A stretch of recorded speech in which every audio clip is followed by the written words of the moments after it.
Welcome to Working with Languages. My name is Sonja Kampschow. I'm your host and a multilingual digital marketing consultant. My guest today is Anders Hansen, who lived in Denmark, Portugal, and England before he turned 18. After university, he embarked in a successful career in sales thanks to his language skills. After spending 10 years in Asia, he moved back with his wife Caroline, first to the UK and now in Sardinia. It is a very honest conversation where he tells us about his successes, what he learned, and his plans for the future. Let's dive in.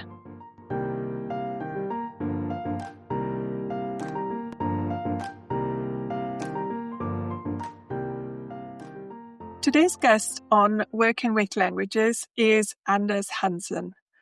When I was preparing for this conversation, I realized I don't have one single sentence or job title that can summarize Anders because his life has been so interesting and he's had so many twists and turns in his life. Let's start from the beginning.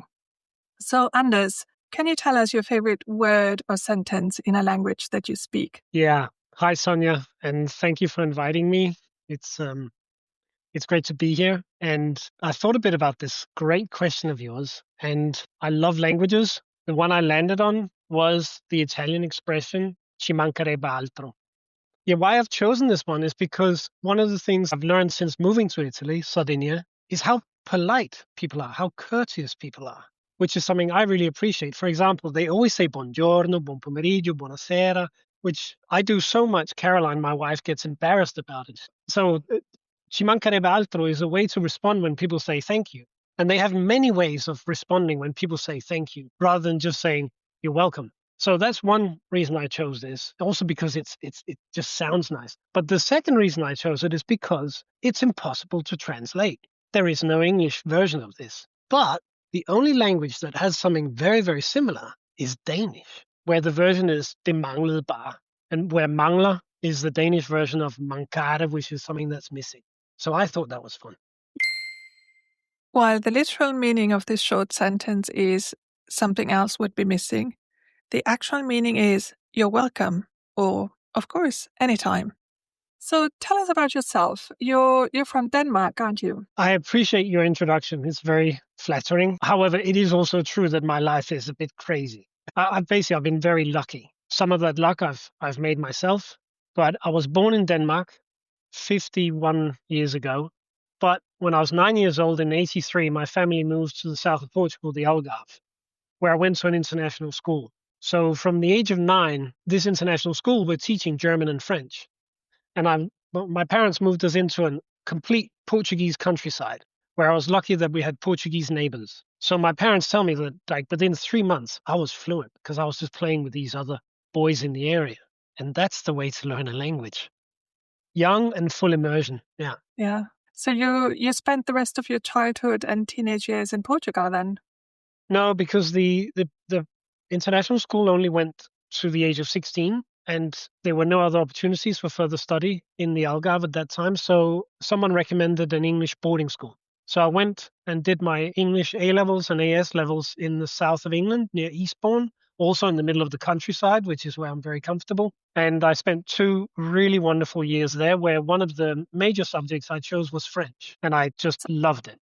I didn't realize. Yeah, as I said, I've been really lucky. And in the boarding school, I made some very good German friends and French and Swiss friends. And one of the ways that I feel about language is if you're going to learn a language, it's not enough to go to school or try and study it on your own. You need to immerse yourself. You need to throw yourself at it. And having friends was a great way of practicing it. Absolutely. But sorry, your original question was about my background in education. So after boarding school, I took a year off in Germany because I made some really good German friends in England, and they were from Cologne.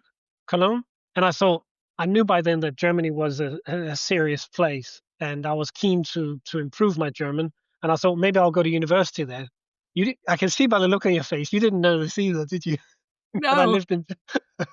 Yeah. And I love how you say that Germany is a serious place. Well, I could go on for ages, but I've said for many years that, and maybe some Danish people won't appreciate this, but I think in many ways the Danes are like German wannabes. The Germans have this maybe image of being very precise, very hardworking, very disciplined, rule following, etc. So I was very intrigued, and I took a year off there. I'll explain later why it didn't really work out. So I took another year off in Portugal, which is where I felt at home. And then I went to university in London for my bachelor degree. Then in the meantime, I'd met an Australian girl. So I was lucky with the Danish welfare state was able to pay for me to study abroad for 4 years. So the fourth year, I went to Sydney and did a master's degree. Generous. Amazing. I'm a big believer in this, not just because I benefited personally. And so you went to Australia then. You did you say you did your master's? In the UK at university, I did a joint major in media and cultural studies and philosophy. And they ended up tying in together very, very well. There was a lot of history of ideas. I followed more applied philosophy, so a lot of politics, history of England, post-colonial England. And then the choice of doing international relations for my master's was at that point easy. I've got a passion for the humanities, and I absolutely loved it. I said if someone could pay for me, I'd go to university for the rest of my life. So you like studying, you like learning and exploring things. Yeah, why not? You get up in the morning, you go to the library, you have this amazing place where you can read about anything you want and go and speak to like-minded people and share ideas. I loved it. And how long did you stay in Australia for? Just that year, because I was able to get a 1-year academic visa, and then I had to leave. But at that point, I was also ready, actually, as much as I loved the university, I was ready to earn some money, not just emotionally. I was also broke. The Danish state welfare had finally run out. I'd used my student loan, and I was keen to get a job to start working seriously. So I went back to London. I could afford about a couple of weeks, and then my dear mum, was waiting in Denmark and looking forward to seeing me, and I never made it. Basically, I said, I think my career is best if I stay in the UK. So I got the newspaper, and I was trying to get a job to get back to Australia, which I fell in love with. It's an amazing place. And I saw this company, they were doing international conferences, and they said, we're looking for salespeople. And they said, if you hit your sales target, you can travel to any of our 40 offices worldwide within a year. And I'd kind of already seen by then that I had a salesperson in me. I was happy talking to people and trying to sell. So I applied. I applied for one job, and then I was invited to an interview. I borrowed my friend's suit, which was way too big for me. And I went to this interview and I got the job. And I was like, whoa, this is a miracle. But it turns out in telesales, they'll give anyone the job because it's really tough. Is that how you learned how to be a salesman? Absolutely. Great question. Yeah. So there is no better sales training ground than telesales, because it's cold calling and they had strict procedures. It's 110 calls a day. You got to reach 10 decision makers, and that should close you one deal every 2 days to hit your sales target. Super That's high, a lot. like a boiler room. It was crazy. We were in the basement of this office near Oxford Circus, and we had to come in wearing a suit and a tie. And I said to the director, I said, we're on telephone sales. We're in a basement. Why do I have to wear a suit and a tie? And then later I learned that suit and a tie made you feel different, made you think different. And we were all young people. So psychologically, that was an important thing. But key was that I learned how to sell. I picked it up. And one of the things where straight away languages came in useful, because by then I was quite confident in French, German, Portuguese, English, and Danish. I could pretty much call anyone from Norway down to Portugal. I could call most of Europe. And no one else in the office could do that. So I was building up networks in Deutsche Bank, Lyonnais, Credit Suisse, great financial institutions where my colleagues couldn't get in because they didn't speak the language. So it really, really helped me there early on. And this came as a surprise to me. But that's why I say today, I'll say, and I may say this more than once today, sorry, languages open doors. I totally agree. So were you the only international person then in that sales job? It was mostly English. I had a French colleague. He did very well as well, Thierry. I had a couple of Italian colleagues, a Swedish guy at some point. Yeah, but mostly in that office in London, it was English. So then I hit my sales target. Within that year, the company actually delivered, and they said, "Is your passport in order?" And they said, "You can go to Sydney now, as you've requested from day one." They said, "But on the way, could you help us? Because we're just opening an office in Singapore. Could you hang out there for a few weeks and help us get that office off the ground?" And I said, "Yeah, sure." And they said, you can invite your girlfriend to come and stay with you. So suddenly, a few weeks later, in January 2000, I landed in Singapore. And how long did you stay in Singapore? Well, it all took off then. The whole effort was trying to get to Australia because I fell in love with Australia and I had a girlfriend there. But after 1 year in Singapore, we broke up. Oh, And by then, my career there had really taken off. I started off in London, I was just on my own selling. In Singapore, I started off like that. And then I started managing a team. And then they asked me to build up 5 sales teams. I became sales director. And within 2 years, they suddenly said, look, we need a new general manager in Shanghai. Are you interested? I mean, I was 28 at the time. This was crazy. So in January 2002, I landed in Shanghai and took over an office with 60 Chinese staff from production, marketing, IT, HR, 40 salespeople, which is where I was at home. My career really took off very fast with this company, a great training ground. and so when you landed in China, were there only Chinese people, or was there an international team already in place? How did you fit in? How did you communicate? Was it all in English? Was there also a culture shock, I guess? Yeah, all good questions. Yeah, of course. So Singapore, they say, is Asia light because in Singapore, everyone speaks English and everyone Yes. follows the rules and you're safe and it's very nice. Singapore is fantastic. For me as a Danish person, it was too hot. It was like 40 degrees every day, all year round. I, you know, so after 2 years, I was really ready to move on. Then you land in Shanghai. This was 2002 and no one spoke English. And the office I took over was wrong in so many ways. People there they really took the law into their own hands in many ways. There was one time where we ran a conference. Actually, it was a professional training course. So we'd get an international trainer to come and talk about something relevant to the market and then sell sponsorship and the delegates to come and attend this training. And one time the trainer we got had to pull out 5 days before. So we had to make a decision. Do we replace the trainer or do we postpone the event? And my producer had said, I've got another trainer. But then they weren't happy with the trainer. So at midday on the first day, all the delegates came from, we always held them at 5-star hotels. Suddenly all the delegates showed up on the doorstep of the office wanting to talk to me, the general manager. They wanted their money back. And then the owner of the company in London had a policy. They never gave back the money. That was a bit scary. It was I can only imagine how tricky that situation must have been. Yeah, that's for another podcast. What happened next? But so China was, I would say, the closest I've come to a culture shock. But coming back to today's podcast, working in languages, whereas in Europe, I was really comfortable and did really well because I spoke so many European languages. Suddenly, I was in China. And how did I get by? Well, funnily enough, I ended up joining a Danish soccer team, football team, the Shanghai Vikings. And so I never spoke. That is still in China, right? Yes, this is still Shanghai. Yeah, because I spent 10 years there. But I found this football team, and whereas work was very tough, suddenly to have this group of friends, to have this football team you could go and hang out with and do some sport with, and really was a great group of friends that I think kept me sane to a large degree. But I'd never spoken as much Danish as when I moved to China, which was quite crazy when you think about it.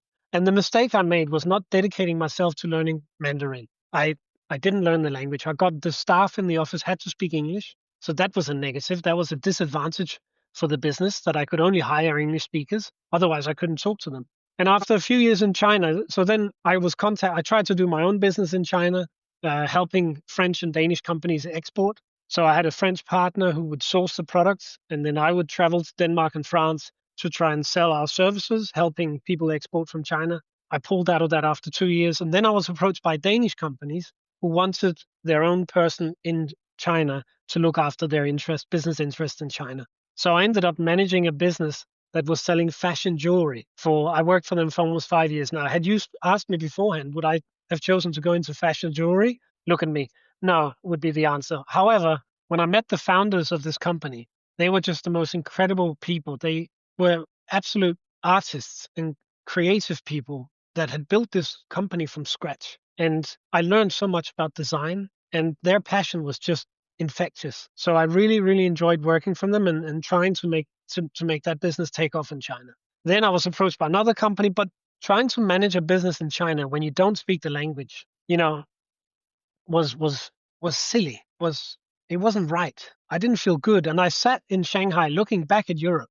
And when you're sitting in Shanghai, in China, and you look at Europe and you see so many little countries, each with their own cultures and habits and norms and food and languages, you realize what a disadvantage and advantage that is for Europe. Whereas in China, everyone pretty much speaks Mandarin. But I just looked at myself and I said, it's a waste. I'm sitting here in China. I can't really be who I am and use my skills as a salesperson and manager because I don't speak the language. And then after a few years in China, I met my wife, and she was the opposite. She's very clever. She had learned and studied Chinese. So she was awesome. And when she met me and she saw that I was useless, she said, you have to start learning Chinese. And I made an effort, but honestly, I found it too hard, Mandarin. Did she find a way of learning Mandarin that was easy? A good question. So she was very goal oriented. She took, after finishing, she's from Cape Town. So after finishing university there, she took 2 years off in Padova in North Italy and learned Italian. And already then she knew she was going to China. And you must have asked her where that idea came from. So already in Padova, she started to learn Chinese and as well as learning Italian. And then she moved to the Chinese countryside to teach English, where nobody spoke English. So she moved into the countryside where no one spoke English. She immersed herself, kept studying while making a living by teaching English. So by the time she reached Shanghai, her Chinese Mandarin was awesome. It's very clever to force yourself into a situation where you really have to learn a language. Yeah. And that's, if you do that for a few months, maybe even a few years, that really is, you can see the results and you get the fruits of your labor and you speak the language well. So by the time you met, her Chinese was fluent, would you say? And for me, although my career I was doing well, I had good jobs, I looked around me and I saw young Danish, French, Germans arriving in Shanghai who had learned Mandarin beforehand, or they got there and they applied themselves to learning it. And within a year or so, they would go out and they could pretty much get any job they wanted because they spoke Mandarin.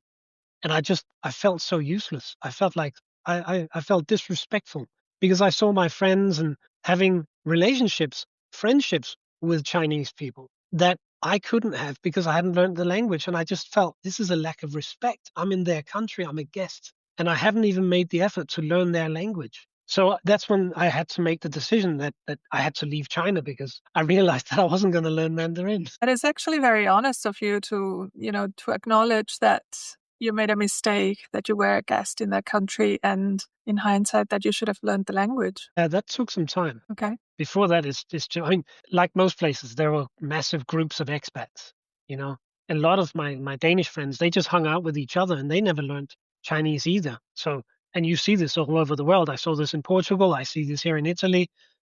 That's natural. But for me, I reached the point where I said, this is not right. China is an amazing place with wonderful people. And there's so much variety within China because it's so massive and the history is amazing. But I can't make the most of it because I can't. Caroline, before she met me, she traveled all over China on her own and really experienced it and appreciated it. And I couldn't do that. And you can say I didn't find the time. I would say I didn't prioritize it. Mm. If you're going to learn a language, you need to dedicate yourself to it. You need to Yeah. invest in it, and it takes time.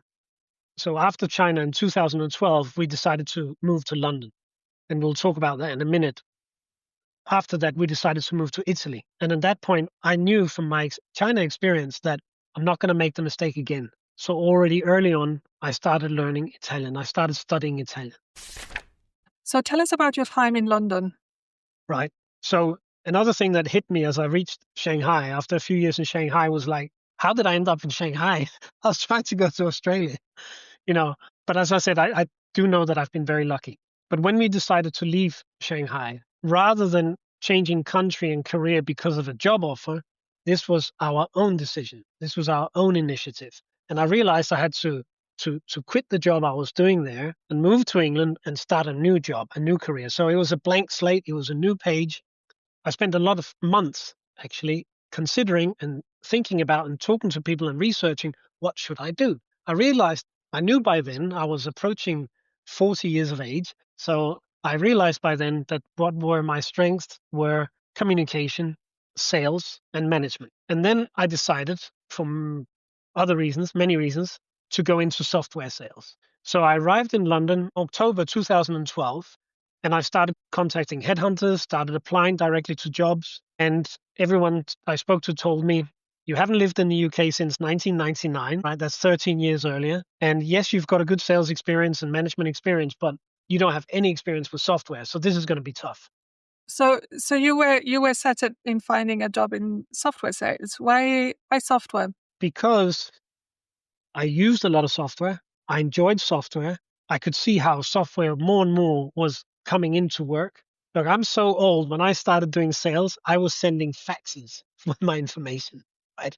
So I saw email arrive and, this like video conference calls. This is crazy tech, right? This didn't exist when I started. So I kind of realized that, hey, there must be a pretty good market for this. And then I heard other people in software sales saying, this is the place to be. And I also realized that, as much as I'd enjoyed working for the fashion jewelry company, it wasn't what I was going to choose to do.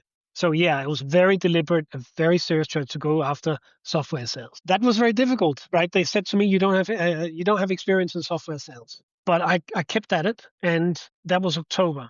By April the next year, so about 7 months later, I got a call from a headhunter saying there is a company that do customer service software, and they're expanding, and they want someone responsible for the Nordics. So once again, I was asked to join a company because of my languages. It's amazing. So you combined really your sales experience, even though not in the industry, and your languages. Once again, the languages were a real strength. Now, to anyone considering going into tech, I would say I sold tech from London for 10 years, and I loved it and I did very well from it. But tech sales is very tough. But technology is evolving so fast that companies need to adopt it to stay competitive. Therefore, there is such a demand for people in the tech sector. And I think there's going to continue to be. So for the foreseeable future, of course, I can't tell you what's going to happen, how AI is going to affect this. We can talk about that a bit later. But you can go into customer support, customer success, marketing, solutions consultants. I mean, I worked with so many wonderful people all over those years and the beauty of this company was they hired people from all over the world. So Zendesk, which is the company I work for, was beautifully multicultural. Why would you say that it's more difficult to sell software compared to other products, fashion jewelry, like you were selling before? Why? What's the difference? Well, I'm sorry, I didn't mean to say that it was more difficult at all.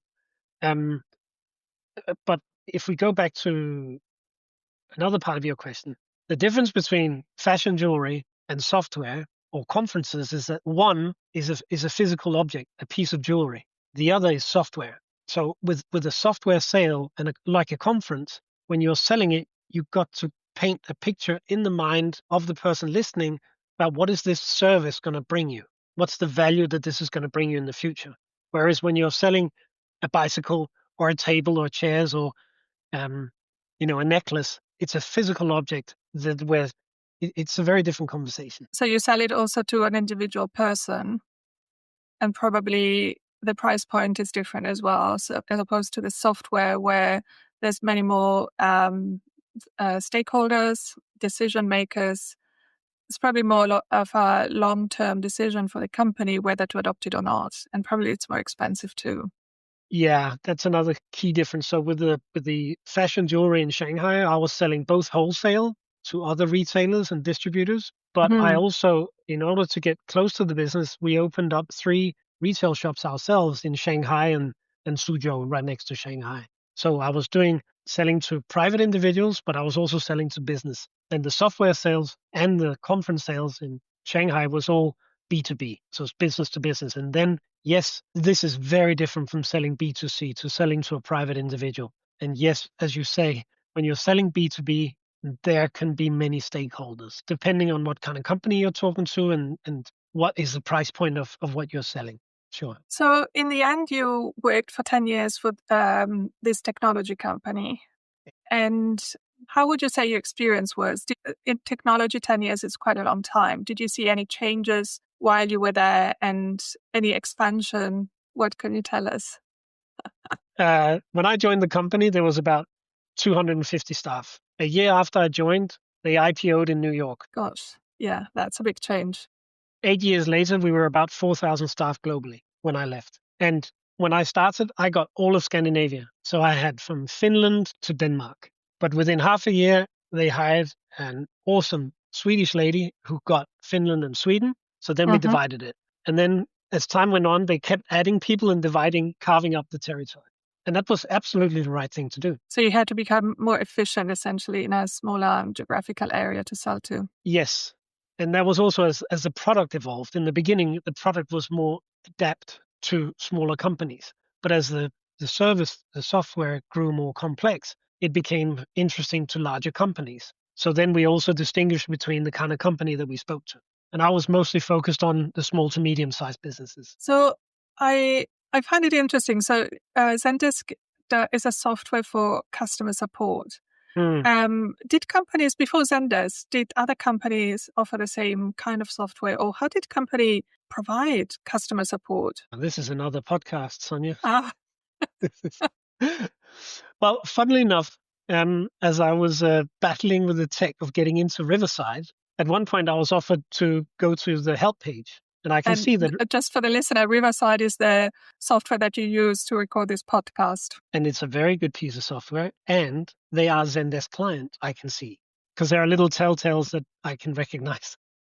Yeah, I find that I see Zendesk very often, when I use products or services and I have a question, there's most of the times there's Zendesk. They seem to be everywhere now. Well, if you are seeing Zendesk, they're not using the software properly. Sorry.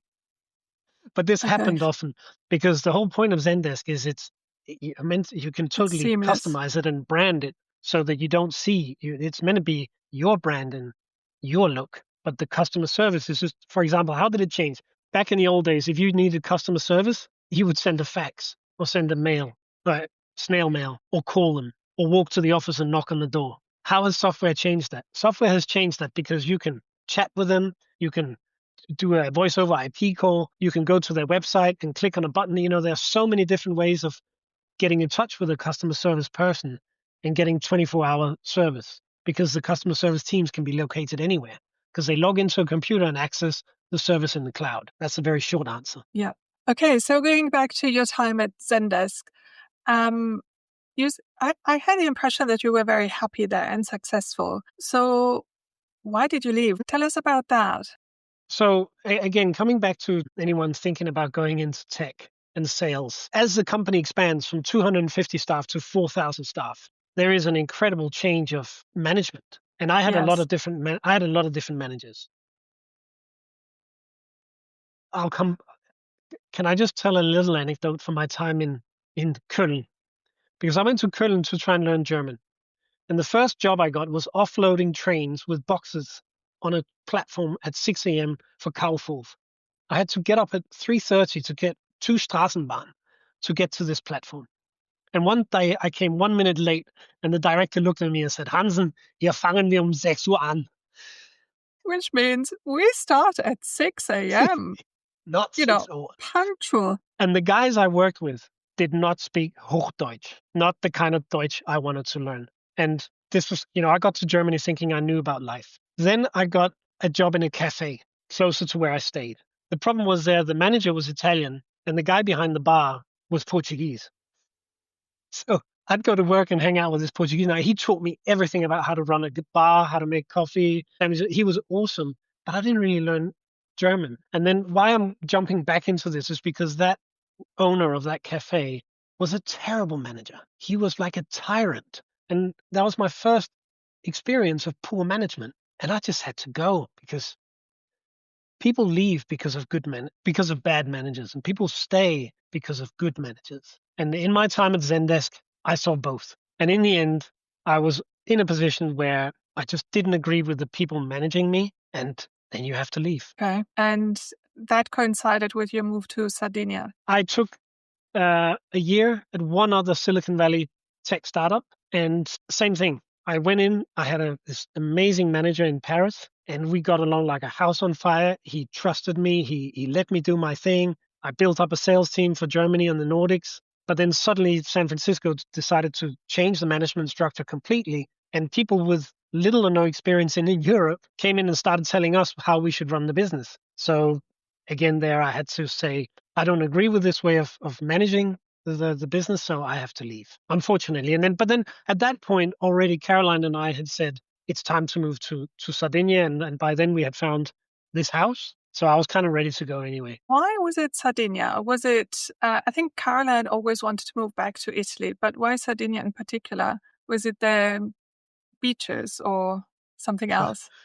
Now, while she'd taken those 2 years off in Padova before China, she had ended up on a holiday in Sardinia, and she'd fallen in love. So she had come back here with friends and family. And from the moment I met her 20 years ago, she had talked about Sardinia. So when we moved to London, she could finally bring me here and immediately reminded me of where I'd grown up in the Algarve: climate, the sea, the sky, the people, the food, the lifestyle. So I fell in love immediately as well. Sounds so beautiful.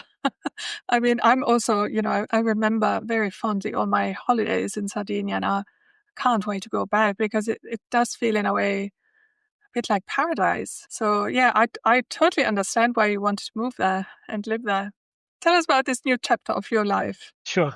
So the key difference in my career with languages, moving from full-time work, which I have been in full-time work for those 20 odd years, with a regular paycheck and the comfort that that gives you and the ability to save up money. Suddenly, when we decided to leave London, I realized I had to quit full-time work and I had to come down here and stop full-time work and just try to find my way. And that was also what gave me the impetus to really improve my Italian, because I knew Sardinia by then, and I knew that without Italian here, I would not be able to live. So thankfully, I found Italian easier to learn than Mandarin Chinese. My Portuguese and my French obviously help with a lot of the language. And then we have a house down south that we rent, and we saw that the clients, they put on the aircon, they spend a lot of electricity. So we needed to get solar power.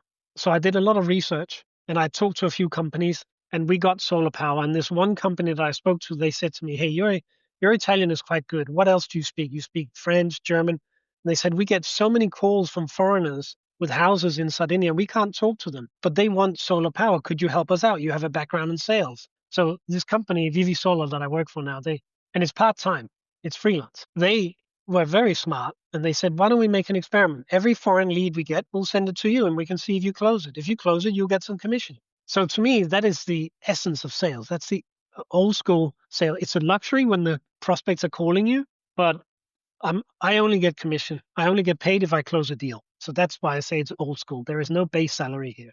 And then Hmm. I'm also given freedom to go out and knock on doors. So I'll try and network. I'll try and join events and meet people in order to get more deals. This is, I think, very basic sales, and I absolutely love it. And it's going really well. I find that very interesting because you essentially chose that company because you bought the product. You did your research, you did your homework, and then you chose that company. So you can actually, it's probably a much easier sale for you because you know that it's a good company and the product is good because you have it yourself. Customer service is so good. Absolutely correct. Yeah. Um, the other thing that happened last year was I met a young tech startup. They had developed a cybersecurity solution, and they had a number of Italian clients. Excuse me. When they met me, they said, "You have a background in international software sales. We would really like to see if our company and our product is ready to be sold outside of Italy's borders." So they employed me on a contract basis to do that research for them. So I ended up working for them most of last year, and this engagement was completely in Italian. So for both jobs, my managers don't speak any English. It's all in Italian. And this is why I say if you want to learn a language, go and live and work in the country. If you want to learn a language, you got to jump into it. You can't be scared of making mistakes. You can't be scared of people laughing. You just got to go for it. And in Germany, in Portugal, in in China, and now in Italy, you know, people have been so generous and, forgiving when you make mistakes. They see you trying. They see you want to learn the language. And mostly people are just very patient, very kind, and they have a wonderful saying in Italian. When I say, "Look, I'm sorry, I'm still learning Italian," they'll say, "Importante farsi capire," which of course means what's important is just to make yourself understood. I think that's a lovely sentence. Absolutely. It's just, Yeah, just try and, communicate, and it doesn't need to be perfect, but we need to understand each other. Essentially, that's the essence of it. That's yeah. so true. Yeah. So the just to wrap up that answer, the beauty of the solar power company is that after I worked for them for a year, just before the summer holidays, I met with them and they said to me, like, my Italian has come along so far now. And he had a wonderful expression, my boss. He said, last year when you spoke Italian, there was a lot of buffering. He said he Ah, could see me thinking about what I wanted to say. He says, but there's no more buffering. oh, that's so nice. I know. I laughed, but also I was totally flattered. He said, "So now we're going to open up north of Sardinia. All of the Italian leads will go to you as well." So Wow. since the end of Ferragosto, the Italian holiday, like every day I wake up and there's a lot of Italian local leads as well. So that's further throwing me in at the deep end of Italian. I'm having so much fun. I'm meeting so many nice people. And of course, it pushes me to improve my Italian. I think that's such a good story, just from acknowledging in China that your lack of the local language was a downside to you, to really embracing it so much in Sardinia. And, I also loved you're very proactive, and it's, you find or meeting people and networking really easy. You just merge all of this in such a beautiful way to create opportunities, and languages are always at the core of it. As I said, I've been very lucky, but I've also made a lot of my own luck. I know because got to study hard, you got to work hard because that gets around. In tech sales in London, I saw a lot of people quit and jump to the next software company if they had a bad day because there is such a demand for tech salespeople. It's easy to find a new job, but it doesn't matter what you do in life. There's going to be bad days, and you just got to learn to get through it, get over it. Of course, there's a balance. I myself reached the limit where I couldn't stand the conditions anymore, and I decided to move on. But that was after 8 years, and I just felt through my time in London, there was too often I saw people quit before they had really given them a go. And whereas I saw other people who stuck around and were patient and dealt with the change and the challenges that change brings, and the company appreciates that. They see that you are resilient, you have an open mind, you have patience, you believe in them in the long term. And if you stick around, that's going to come back and reward you. Absolutely. So, what are your plans for the coming years, for the future in Sardinia? I know there's something else that you do. Ah, thanks, Sonia. Yeah, so Caroline and I have always loved hiking. And when we got here, I've been coaching a Danish entrepreneur who's a fitness coach for many years, who was taking people hiking in Marbella, in Mallorca, in south of Spain. And then I said to her, "Why don't you come bring a group out here?" And she's brought two groups. Then Caroline and I also did a lot of hiking to build our network and friends. And we learned that in order to take people hiking in Sardinia, you have to be an accredited guide. So just about a year ago, we started a course by the Italian Association of environmental hiking guides. And we did this course for almost 6 months. It was pretty intense, but we passed and we are now certified hiking guides. And we're now starting to try and develop that business. And it's so much fun. We made so many friends. We met so many brilliant people. The thing about being a hiking guide is that the goal is not just bringing people from A to B. You need to study that route. You need to study the area, meet the people, and learn. So when you bring people on that route, you can tell a story or tell the stories. And that can be archaeology, geology, history, botanics, flora and fauna, all of it. You need to be able to, and that takes time. So at the moment, Caroline and I, we're very busy. As often as we can, we get out there and we go hiking to learn some routes, and we love that.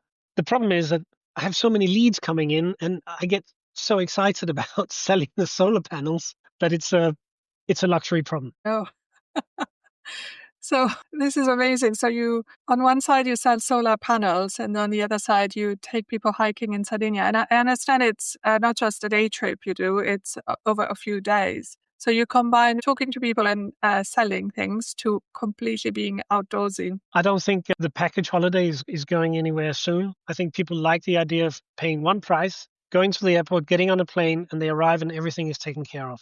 And Yeah. and there's a lot of value to be added there and a lot of room for creativity, where you take people, what they eat, where we go. Sardinia has so much to offer. This is such a wonderful island, and the people are so generous and welcoming to foreigners. For me, the biggest challenge is time. You know, my Yeah, knees are not going to keep up with this for many years. and I find that also the food in Sardinia, it's Italian food, of course, but it's different. It's very special. There are certain dishes and ingredients that are not you can't find in other parts of Italy, and that is something so interesting for tourists and visitors. To really experience. If you have a guide that takes you not only hiking but to meet the locals and you eat the local food, such an experience. Sardinia has a lot to offer, and it's a big island. It is, yeah. Wonderful. As I said at the beginning, your life has had a lot of twists and turns and chapters, but you've really made the most out of all of these chapters and you've learned from previous one. That sounds really interesting. Um, there's normally one question I like to ask my guests on a podcast, and that is, AI, how do you use AI in your work, in your daily life? Do you use it at all? Do you like to keep your distance? How do you see that? The guy I work for in the solar power company was actually the guy who pushed me to start using AI. So now I use it a lot. Also, in order to get the hiking degree, we had to do some coursework.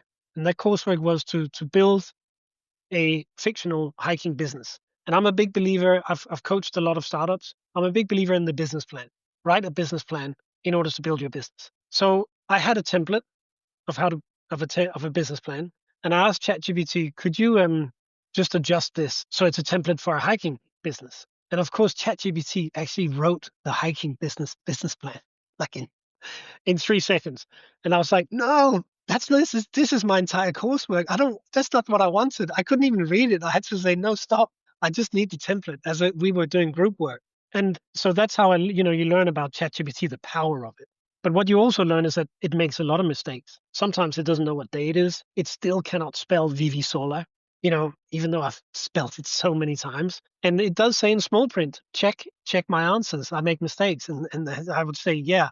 The second thing I'd say in regards to languages is don't make it speak languages for you. What I do with Italian and German is I think as one of your previous guests correctly says, don't type into AI, speak to it. Because the more information, the better, the more context. And what I do I really need to, in sales, communication is everything, good communication. There's a lot of nuance. So to get the tone of a message correct is very important.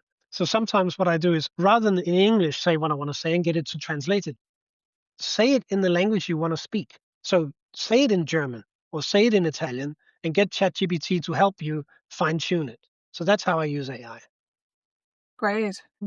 Do you think you started using it from the beginning, or were you a late adopter? I was a late adopter, sure. Yeah. And I only really got into it because one day my manager saw me trying to write an Italian message, and he was very polite. He said, "I have a piece of advice. Next time before you send it, just stick that what you've written in Italian into ChatGPT and let it help you get it right." Mm-hmm. In Italian, there's a formal way of speaking to people that you don't know when you first meet them, and then there's the informal version. So, sometimes to conjugate the verbs and to get the capital letters there, it's, ChatGPT is just awesome at that.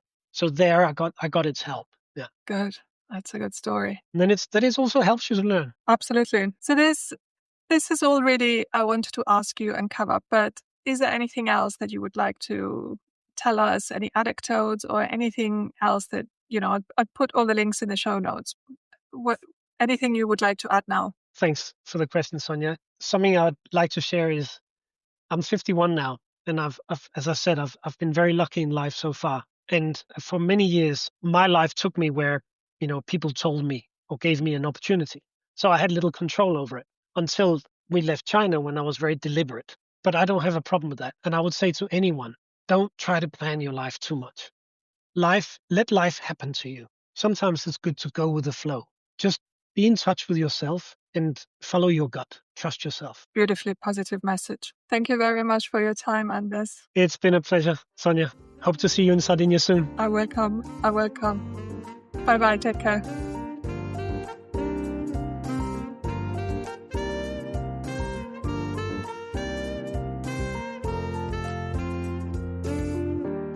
Anders is a real optimist. He embraces opportunities, and as a true communicator, he also opens the door to opportunities. He built a life he loves based on his skills and competencies. And his closing message is so positive. Don't try to plan your life too much.